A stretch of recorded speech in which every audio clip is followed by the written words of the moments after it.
Oromiyaa keessatti waggoota sirni bilxiginnaa aangootti dhufee kaase nageenyi uummata Oromoo kan bara sirna EPRDF olitti sarbame akka looniitti waraana faashistii PP'n gorra'ame qalama kuma dhibbootaa murtii seeraa tokko malee hidhama qe'ee fi qabeenyaan isaa manca'u irratti argama. Rakkoo namoomaa naannoo Oromiyaa keessatti dhalatee jiru jalaas namoonni lubbuu isaanii oolfachuu fi hojii guyyaa hojjetanii jiraachuuf naannolee ollaatti baqatanis maqaa isin basaastota waraana bilisummaa Oromooti jedhu itti maxxansuun gariin qabanii hidhuu fi kaan ammoo adda waraanaatti ergaa akka jiranis dubbatu. Jiraataan magaalaa Asoosaarraa ONM'if yaada isaa kenne tokko akka jedhutti haalli nageenya uummata Oromoo irratti bulchiinsa magaalaa Asoosaa keessatti ta'aa jiru haalaan yaaddessaa ta'uu dubbachuun namoonni afaan Oromoo dubbachaa daandii gubbaa deeman qabamanii achi buutee dhabamsiifamaa akka jiranis itti dabaluun ibseera. Dabalataanis bakkeewwan akka mana nyaataa, mana bunaa fi shaayee, mana kiraa bakka galan barattoota kolleejjii fi yuunivarsiitii baratan dabalatee bakka isaan itti bobba'anitti hordofuun hidhaa akka jiranis ONM'tti himeera. Kibba lixa shaggarraa naada'oo fi waliisoo keessatti saamichii fi mancaatiin qabeenyaa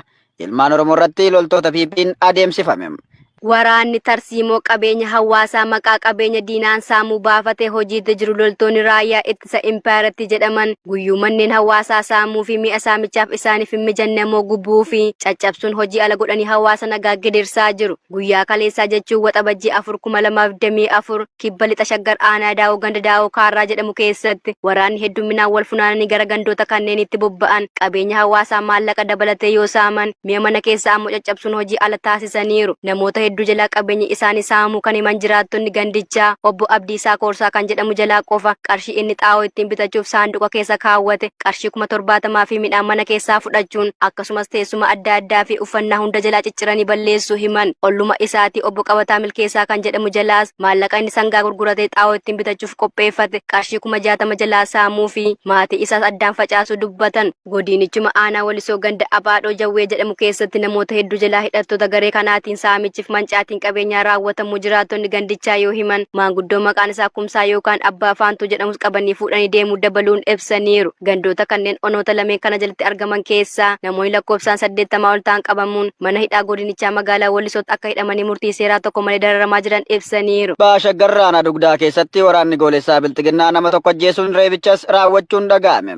Sirni duguuggaa ilmaan Oromoo irratti xiyyeeffachuun hojjechaa jiru biltsiginnaan impaayeratiin harkatti kufuuf akka deemtu kan hubate ajjeechaa fi duguuggaa sanyiitiin madaa uummanni Oromoo yoomiyyuu hin daganne raawwachaa kan jiru yoo ta'u beektotaa fi ol adeemtota Oromoo siyaasa kamirraa bilisa ta'an waan Oromoo ta'an qofaaf murtee ajjeechaa irratti kan murteesse goleewwan Oromiyaa hunda keessatti gochaa gara jabeenyaa raawwachuu jabeessee jira. Haaluma kanaan Baashaggar aanaa dugdaa magaalaa Maqii ganda waldaa qallinaa iddoo addaa Horofee jedhamu keessatti waxabajjii tokko 2024 qeerroo maqaan isaa Biraanuu Hulluuqaa jedhamu ajjeesuun sirni awwaalchaa isaa tasuma akka hin raawwanne qe'ee isaatti maatii fi uummata sirna awwaalchaa dhufe reebuu fi roorroo jibbisiisaa mana isaa keessatti ta'anii sigaaraa xuuxuu fi meeshaalee mana keessaa caccabsuu jiraattonni naannoo sanaa ONM'tti himan. Dargaggoo Guddee Dabalaa irrattis reebicha hamaa irratti erga raawwataniin booda miidhanii jiraachuu himuun ilma keettu woboo keessa jira jechuun aadde Garee Roobaa kan jedhamtu irrattis doorsisa hammeessuun ati maaf magaalatti galte ilma keetis galchi atis baadiyyatti gali torbee har'aa dhufne mana baadiyyaa kee keessaa sii fi ilma kee hin agarru taanan mana kee waliin si gubna jechuun beellama manaa fi kan ishee guban kennanii fi deemuu arraata biyyoolessa Oromiyaatti himaniiru. Godina Bahaa Wallaggaa aanaa Giddaa Ayyaanaatti hawaasa nagaa hidhuu fi saamuun akkuma itti fufetti jira. Giddaa Ayyaanaatti waraanni faashistii Abiy Ahmed hawaasa hidhuu fi saamuun garmalee dararaa jiraachuun ibsame. Ganda Dirree Guddaa jedhamu irraa torbanoota lama dura manneen 200 ol buqqisuun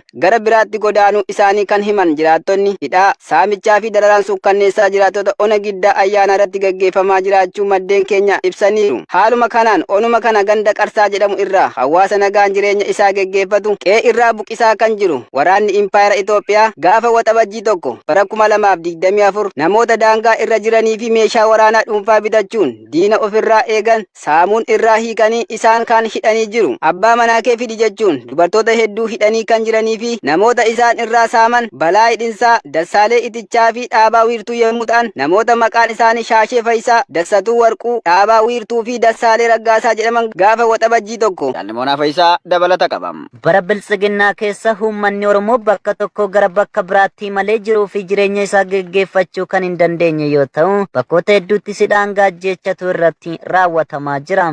Onichatti piippiin haaluma duraan bareen hidhaan reebicha saamicha ajjeechaa fi rakkoolee hamootaan guyyaarraa gara guyyaatti hawaasa irratti geggeessaa kan jiru yoo ta'u, namoota fuula haarawaa jechuun nama dhalootan godina lixa Wallaggaa ona sayyoonoolee ta'ee fi hojii guyyaa hojjechuun jiraatu maqaan isaa Waaqjiraa Xurunaa jedhamu osoo inni hojii dhuunfaa isaaf deemu ati miseensa wobooti jechuun gaafa caamsa 25/2024 sababa tokko malee ona Daarimuu ganda waa beekoo jedhamutti qabanii waajjira poolisii onichaatti hidhanii dararaa jiraachuu hawaasni gandichaa himaniiru. Namoonni nagaan yeroo ammaa akkuma guutuu Oromiyaatti bakka dhaloota isaaniin fo'amanii mana hidhaatti darbatamuun erga mana hidhaa galanii boodas gara leenjii waraanaatti guuramaa fi mana hidhaa baafamanii ajjeefamaa jiraachuu Tibbana sirbii furtuu jettuu Shukrii Jamaal gadhiisee dubbii kaastee jirti. Shukriin hawwii qananii dhiisinaan waan itti dadhabeef hojjedhee baasee jedhe. Hawwii qananii ammoo jalqabuma sirba kana hojjechaa akka turtee fi Shukriin akka gargaaree bareechuuf itti ergaa turuu himti. Kaleessa Shukrii dubbisnee yaada isaa dhageenyee ture. Hawwii irraa waa'ee sirba kanaa har'a gaafadheera.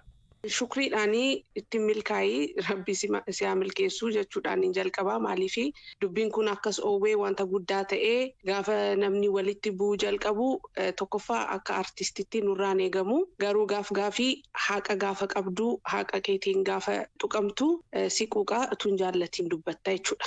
Sirba kana kan jalqabanaa kenne Ibraahimii almost 95% sirbi kuni Ibraahimtu barreesse. Ibroo wajjin kan walitti na fide Shukriidha. Kanaaf Shukriin baay'ee walitti siqna baay'ee dinqisiifataa isaatis karaa hojii isaa gatiin itti amanuu fi baay'ee mari'annaa waa'ee hojii kanarratti dhugaadha waan inni jedhee sirba naa kennii jedhee nan gaafadha. Artistoota hundumaa akka warra sirba barreessanii hundumaa wal gaafannaa sirba naa kenni. Ani keessumattuu sirba ammayyaa malee sirba aadaa walaloof yaadaloo barreessuu hin danda'u isa gaafadheera. Garuu yeroo sanatti kan inni na gargaaruuf murteesse hojii baay'ee hojjedhee istuudiyoodhaa qabaa. Hojiin sun fixaan ba'an jiru jennaan sin gargaara jedhee na gargaaru eegalee Ibroo wajjin akkasitti walitti nu fide jechuudha. Sirbi kun gaafa dhufu sirba kanas fi sirboota kan biraa hundumaa isatti nan ergaa ani yeroo hundaa baay'een isa biraa qaba. Sirba isa kanarratti ishee na ilaali ishee kana inni sirreessee akka isheen mi'ooftu godhee nu erge. Oriijinaalii sirba oriijinaalicharratti isa naani hojjedhe irratti kan inni sirreesse ishee kana qofa. Yeroo inni biyya hambaa teenyee sirba hojjenneetti dhamaanee humna keenyatti fidnee namni callisee waggaa tokko sirba sanarra taa'u nutti dhaga'ama kanaaf hin hojjedheedhe. Jalqaba sirbi kun kan isaa miti. Isaafis hojjetame miti. Lammaffaa oriijinaalicha sanaanii hojjedhe irratti kan inni sirreesse walaloon akkuma jirutti ta'ee na ilaaliini yadaloo ishee xiqqoo ishee karvii ishee jijjiire. Isas voice isaa si ergeera kan inni jijjiiree erge jechuudha. Kana duwwaadha kan inni keessa gashe. Kanaan achi isa naanii sirreesse, isa naanii istuudiyoo galee, isa naanii saampilii galee, isa Ibroon naa ergee hunduma isaa isatti ergaan ture. Achi kana gidduutti anaaf Ibroon wal biraa banne. Diseembaritti Keeniyaan ture. Yeroo sana maaliin jedhee Ibroodhaani wal jalaa bannee turre gara 2-3 wal jalaa bannee turre. Naayiroobiitti amma Londaniin nan deema, Londaniin istuudiyoo nan galaa. Achumaan sagalee faayinaalii galee siiniif hin ergaa irratti walii galle.